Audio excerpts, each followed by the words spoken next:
반갑습니다. 허브경제TV입니다. 네, LG엔솔 SDI고요. 오늘 LG엔솔은 1%, SDI는 약보합 정도에서 마무리가 됐는데 뭐 시장이 막 그렇게 크게 움직이는 그런 흐름은 아니었죠. 아무래도 뭐 에어로스페이스 같은 특정 이제 대형주, 지금 또 실적 시즌이 거의 이제 또 피크죠.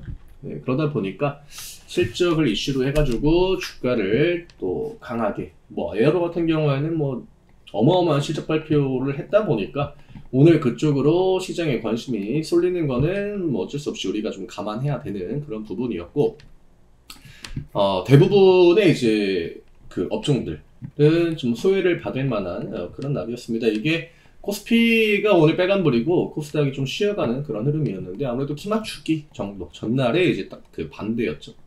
뭐 반도체라고 해가지고 크게 강했던 것도 아니었고요.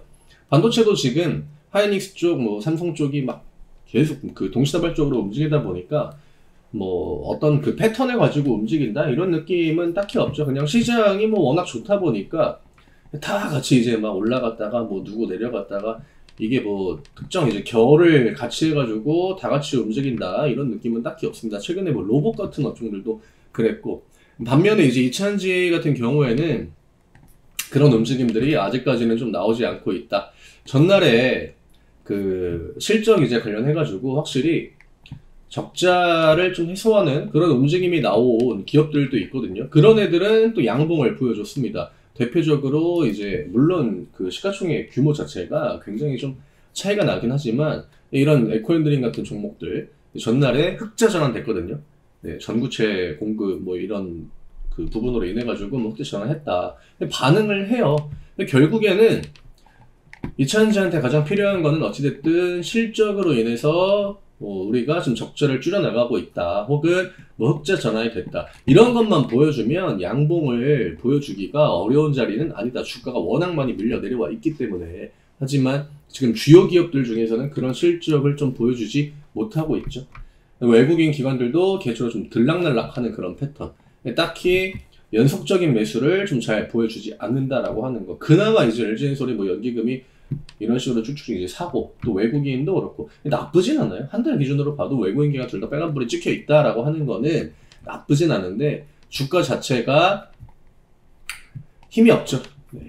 이런 것들이 늘 이제 어떤 패턴을 동반하냐면, 양봉을 만들고 다음날 음봉, 거래량이 상대적으로 양봉보다는 음봉이 좀 더 적죠. 네, 그럴 때 계속적으로 이제 아래로 밀다 보니까 또 이거를 매수로 받으려고 하는 물량도 말이 없습니다. 지금 실적 시즌인데 누가 이차전지 빠지는 거 기다렸다가 그 매수하려고 대기하고 있겠습니까?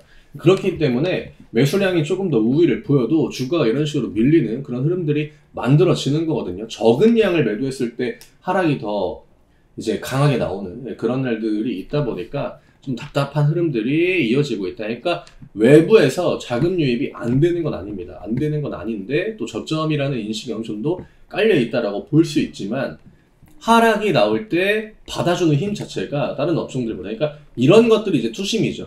최근에 강세를 보이는 섹터들을 보면은 주가가 음봉을 잘 안 보여주거든요. 빠져도 계속 그 반발 매수 들어오고, 빠져도 반발 매수 들어오고.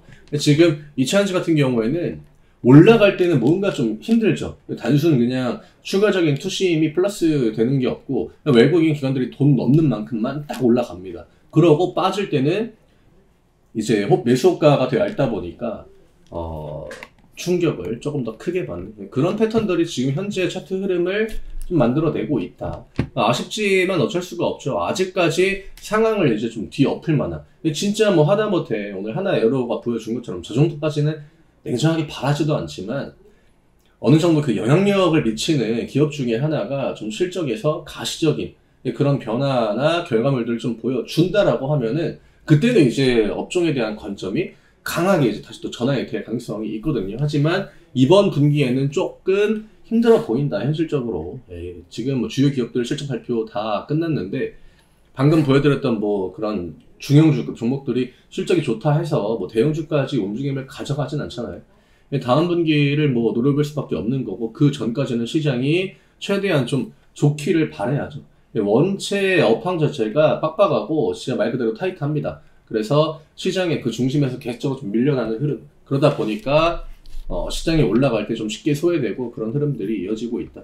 이럴 때는 뭐 추가적으로 저점을 갱신하지 않는 게 굉장히 중요합니다. 오늘 가격 기준으로 34만원 위쪽으로 올라오긴 했는데 아직까지는 뭐 이런 가격대를 지켜주고 있는 것도 크게 의미가 있다라고 보기는 좀 힘들고요. SDI 같은 경우에는 20만원 이탈은 이제 진짜 나오면 안 됩니다. 여기에서 이 라운드 피겨를 깬다라고 하면은 이거는 그냥 10만원대 내려가서 20만원을 다시 넘어오기가 굉장히 힘들어질 수 있거든요. 이게 지금이야 지지를 딱 기계적으로 보여주긴 했지만 이런 가격 아래로 내려가 버리면 진짜 뭐 40만원, 30만원, 20만원까지 내려온 것도 굉장히 좀 뼈아프긴 하지만 10만원대로 내려가는 거는 더더욱 치명적이다. 그리고 이런 허들은 쉽게 넘어올 수가 없습니다. 네, 지금 상황에서는. 그래서 SDI 같은 경우에는 진짜 뭐 20만원이라는 가격은 반드시 좀 지켜줘야 된다. 애초에 시장이 2차전적으로 좀 눈길을 돌리지 않고 있기 때문에 뭐 기다리는 포지션, 그리고 최대한 좀 방어를 하면서 기다리는 포지션, 그 다음에 매매는 최대한 좀 시장의 중심에서 수익이 날 수 있는 포지션들을 계속적으로 만들고 뭐 2차전지 비중을 줄이거나 그 수익을 가지고 그런데 좀 투자를 하셔도 될 것 같고요. 계속적으로 뭐 기다린다라고 하면은 최대한 좀 힘을 덜 들이고 관심을 좀 덜 쏟고 확인을 좀 덜 하고 네, 요런 힘 빼는 포지션, 이런 것들 멘탈적인 영향이 있을 수 있기 때문에 그런 것들이 좀 중요하다라고 생각합니다. 저희 텔레그램 아직 안 들어오신 분들 아래쪽에 저희가 링크 국내 채널, 미국 채널 나눠가지고 또 남겨드립니다. 지금 뭐 저희야 당연히 시장의 중심에서 매매를 굉장히 또 열심히 하고 뭐 지난주 수익도 뭐 저희가 이제 영상 찍을 때도 매번 이제 이야기를 드렸잖아요. 그러니까 매도가 된 종목들에 대해서는 편하게 이제 오픈을 할 수 있기 때문에 그런 부분들 가감없이 또 이야기 드렸는데 수익을 내야 되는 그런 시장이 맞습니다. 저희도 그 포지션을 명확하게 인지를 하고 정말 본격적으로 매매해서 좋은 결과 만들고 있고요. 개인 투자 하시는 분들 입장에서는 이런 시장이 어쨌든 간에 결국 기회가 될 수밖에 없다. 네, 반등의 시작입니다. 역대급 기회인 것도 맞고 24년이 워낙에 진짜 우리나라가 주요 시장에서 꼴찌를 그냥 막 딱 랭크할 정도로 낙폭이 엄청 컸던 만큼 이제는 반대 포지션이잖아요. 그렇기 때문에 역대급 기회다라고 저희가 이야기를 하는 겁니다. 잘 활용하셔야겠죠. 저희 텔레그램 많이 또 들어오셔가지고 올려드리는 내용들 참고하시면 투자하실 때 결국 지금 기회의 시장을 조금이나마 살릴 수 있지 않을까 이렇게 생각을 해요. 저는 내일 다시 또 인사드리도록 하겠습니다. 감사합니다.